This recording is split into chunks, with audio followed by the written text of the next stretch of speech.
En pocos días más celebraremos la fiesta de la Asunción de la Virgen, una fiesta que, como sabemos, junto con la Inmaculada Concepción y la Maternidad de la Virgen, son las tres solemnidades anuales de la Virgen María.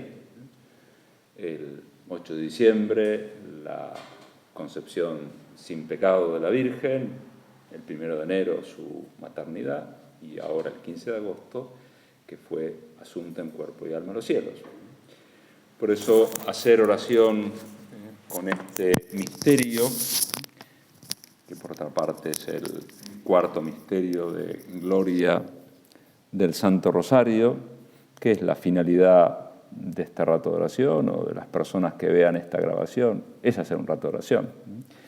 Necesitamos acercarnos con fe, porque si no, bueno, desde la charla o la grabación no es que sea lo más divertido, hay cosas mucho más dinámicas, mucho más ágiles, pero acá venimos a rezar, rezar con este misterio de la vida de la Virgen, que entre otras cosas es preguntarnos ¿qué me dice a mí esta fiesta?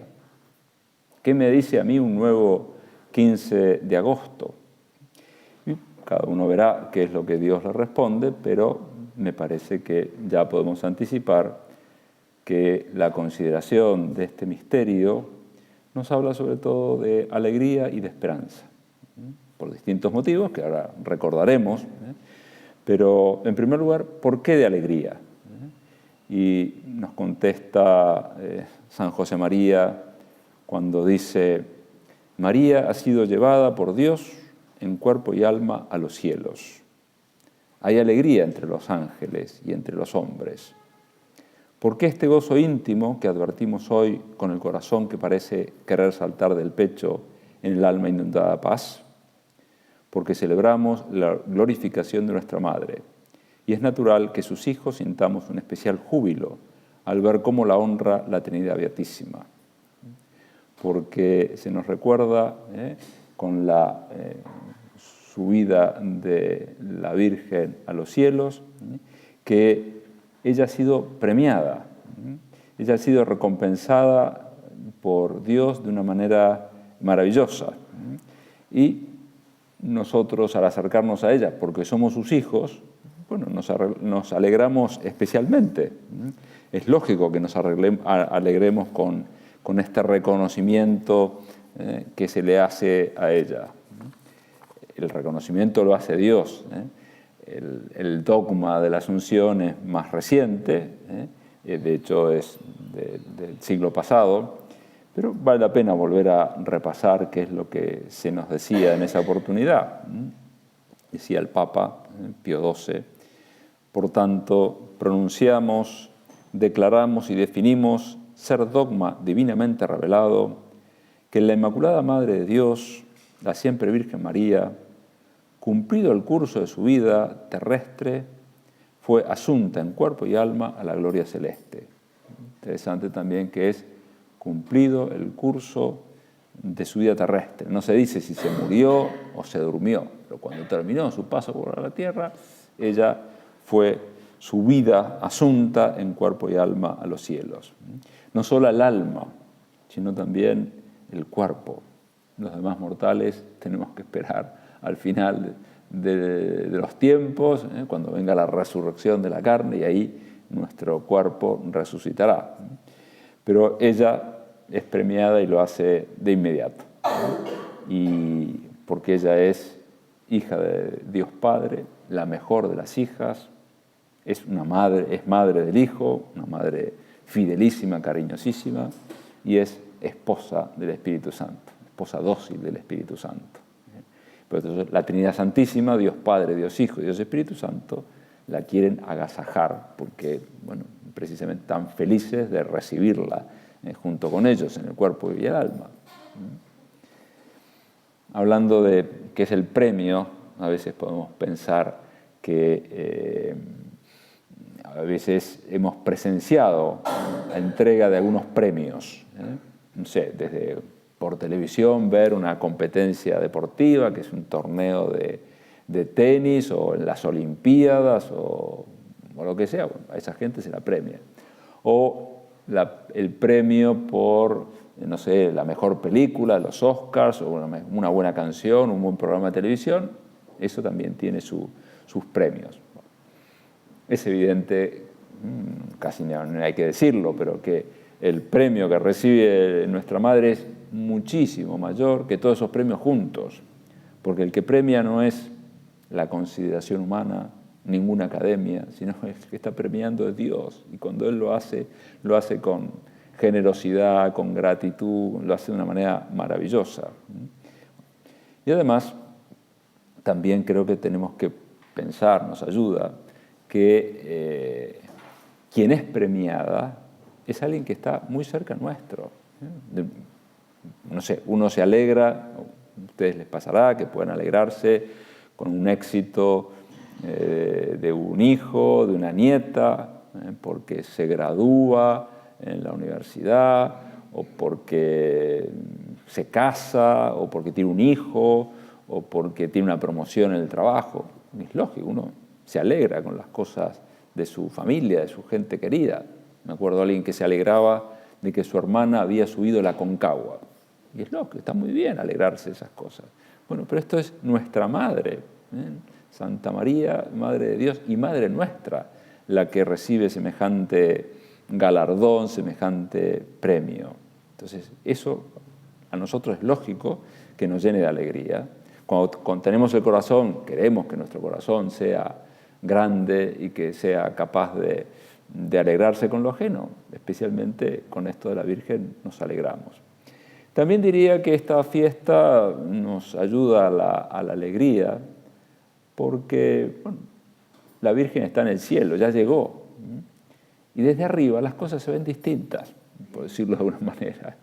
La Virgen tiene otra visión de los problemas, de las cosas, pues ya sabe cómo es todo. Entonces, pidámosle a la Virgen también que para que estemos más contentos nos ayude a tener nosotros también esa visión sobrenatural.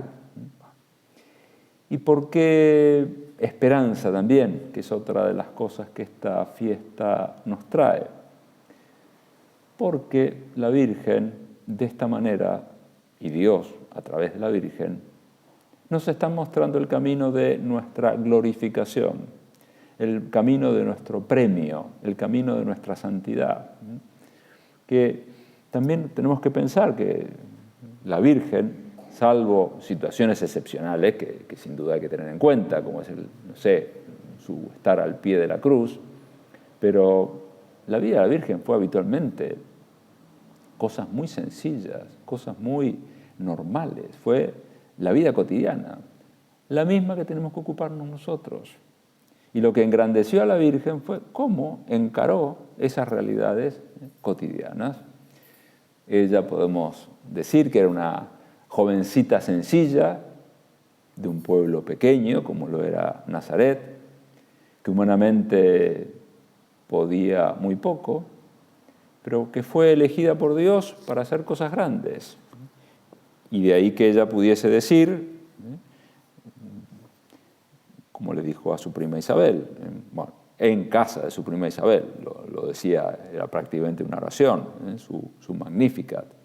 Ella decía, ¿por qué ha puesto los ojos en la humildad de su esclava? Por eso, desde ahora me llamarán bienaventurada todas las generaciones. Porque ha hecho en mí cosas grandes el Todopoderoso. O sea, su grandeza viene precisamente de dejar actuar a Dios.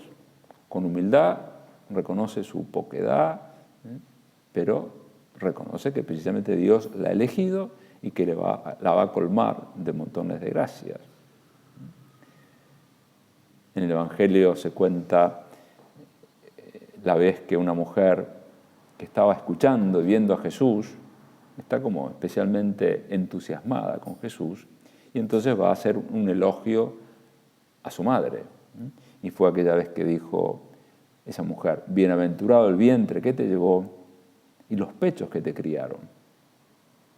A lo que Jesús contesta algo que inicialmente puede desconcertar, porque le dijo, bienaventurados más bien los que escuchan la palabra de Dios y la guardan.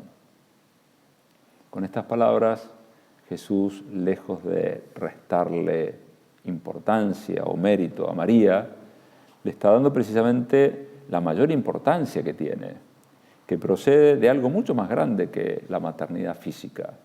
Su grandeza procede precisamente de que ella es modelo de correspondencia a la gracia. Por eso es bienaventurada, por eso es feliz. Además, sí, también fue la madre de Jesucristo. Pero lo que ella en el fondo le llena más de alegría no es tanto haber podido tener ese papel, sino la cercanía con Dios, el amor a Dios. En ella además consistió en ser la madre, pero nos está enseñando cuál es el camino de la santidad. ¿Qué es esto? Corresponder a la gracia. Ella lo hizo de una manera plena y entonces también nos muestra a nosotros el camino. Se trata de escuchar la palabra de Dios.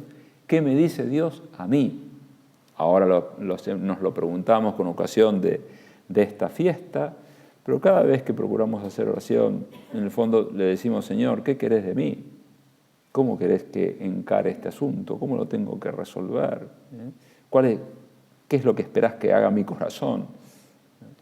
Un ejemplo de los muchos de la vida de la Virgen, pero de los pocos que nosotros conocemos, fue que ella cuando escucha la voz de Dios a través del ángel que le propone ser la madre de Jesucristo, también le da a conocer el estado de su pariente Isabel.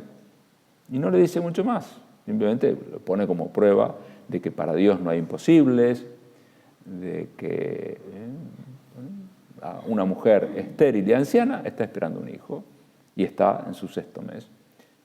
Ella, la Virgen, que escuchó la palabra de Dios, podemos decir así, con una palabra coloquial, la procesó, la ponderó e inmediatamente salió rápidamente para acompañar a su parienta y pasarse 3 meses de su vida acompañándola. Eso es escuchar la palabra de Dios y ponerla por obra.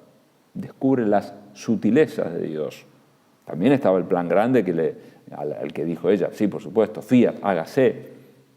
Pero también la Virgen, lo que destaca de ella es que, ¿por qué pudo aceptar lo grande? Y bueno, porque también estaba siempre pendiente de lo pequeño.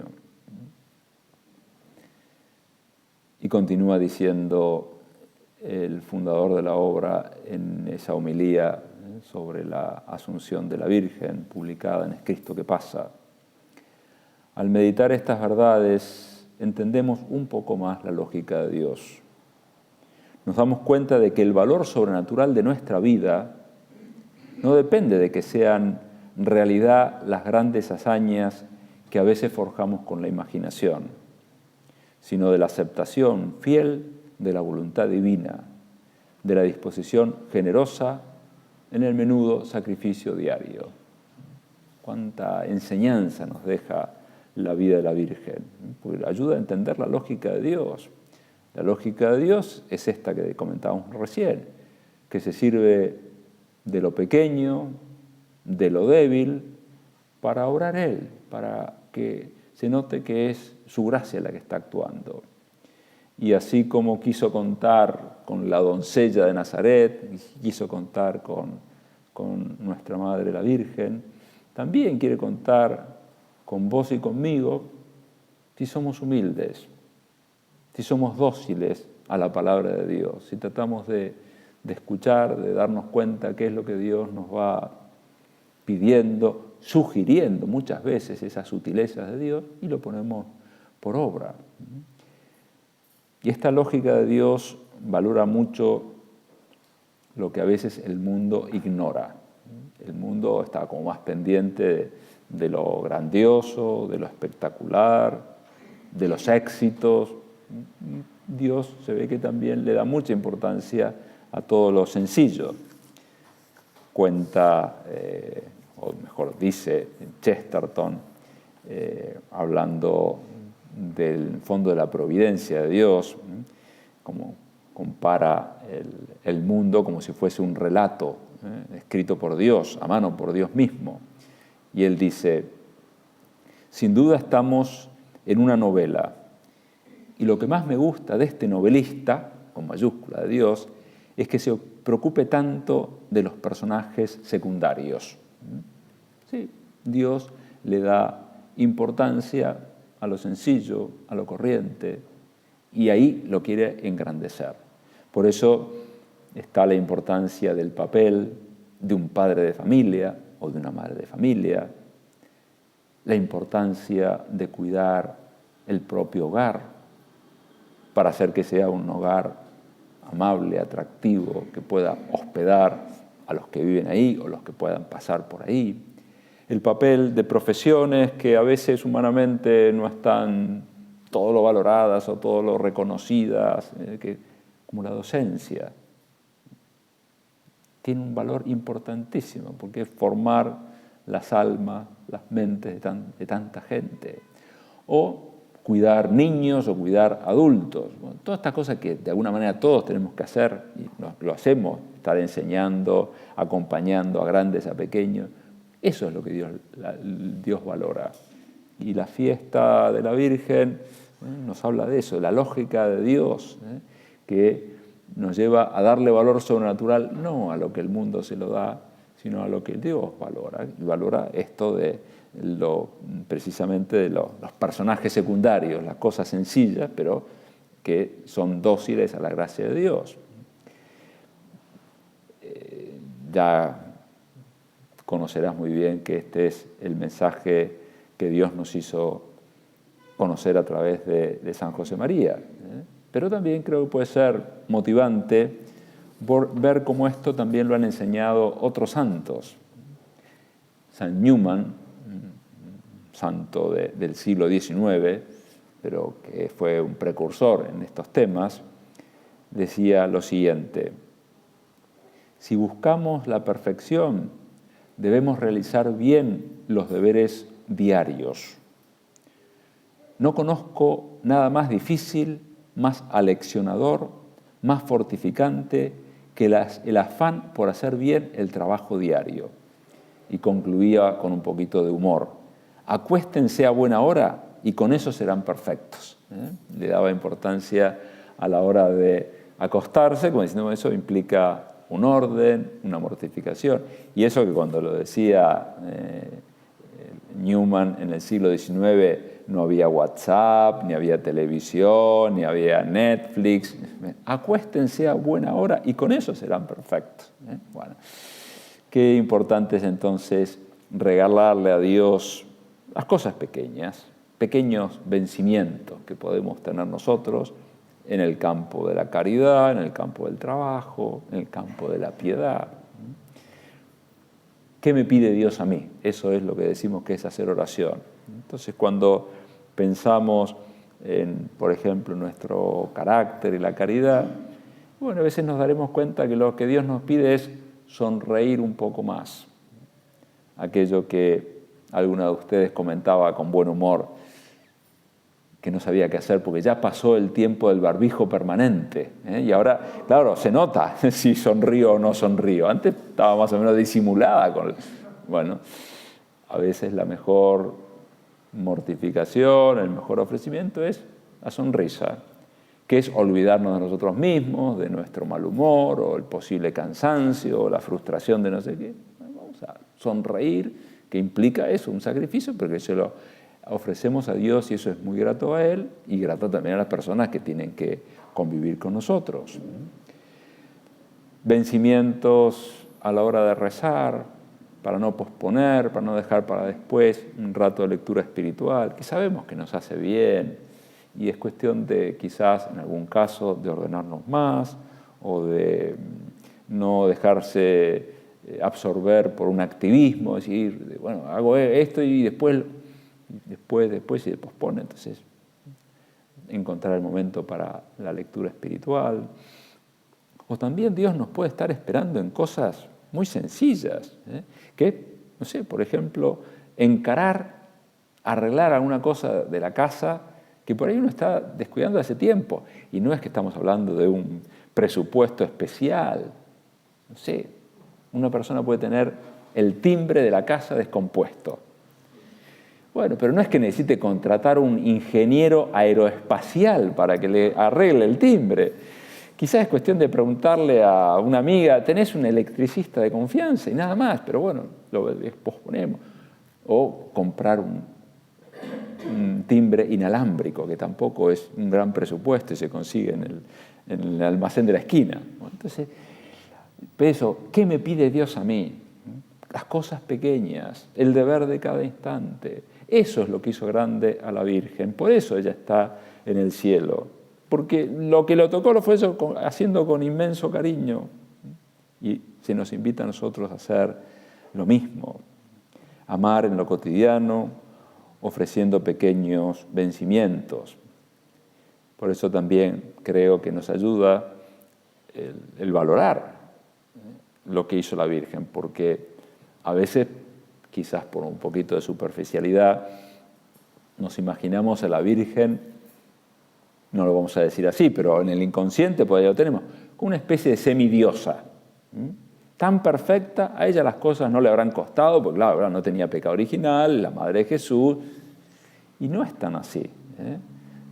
Por ejemplo, nos lo dice el autor de Es Cristo que pasa, pero fijaos, si Dios ha querido ensalzar a su Madre, es igualmente cierto que durante su vida terrena no fueron ahorrados a María ni la experiencia del dolor, ni el cansancio del trabajo, ni el claroscuro de la fe.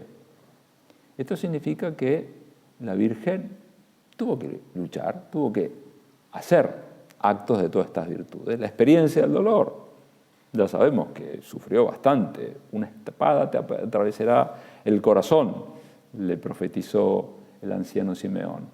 Y lo experimentó en Belén, cuando tuvo que salir a las apuradas porque el rey Herodes quería matar al niño, y lo experimentó cuando el niño se queda 3 días voluntariamente en el templo sin que ellos lo supieran.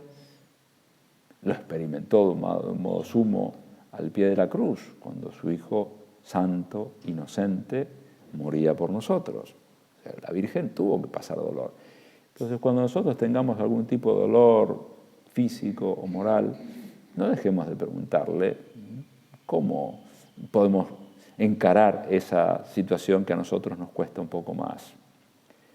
El cansancio del trabajo, claro que se cansaría y a veces se agotaría, pero lo ofrecía a Dios, hacía con prudencia lo que podía hacer, pero terminaba el día cansada. Bueno, nosotros también, cuando muchas veces haya muchas cosas y no podemos hacer, acudamos a ella también para que nos ayude a descansar, a ser prudentes, y bueno, y si no tenemos más remedio que seguir un ratito más hasta terminar eso, que lo sepamos hacer con alegría.